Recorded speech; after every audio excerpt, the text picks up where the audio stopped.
রাজসভায় সবাই উপস্থিত দেখছি। আপনার আদেশ যে ঠিক 10 ঘটিকায় রাজসভায় সকলকে উপস্থিত থাকতে হবে, সেই আদেশ অমান্য করার দুঃসাহস এখানে কার আছে শুনি? আছে আছে, একজনের এই দুঃসাহস আছে। কার?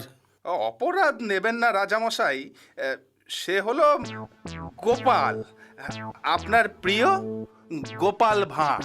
কি? সে এখনো রাজসভায় আসেনি? আজ্ঞে না মহারাজ। ছি ছি ছি ছি ছি ছি ছি ছি ছি ছি ছি।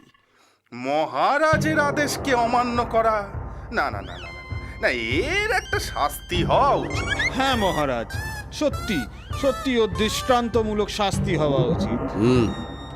ঠিক আছে, আসতে দাও আজ গোপালকে।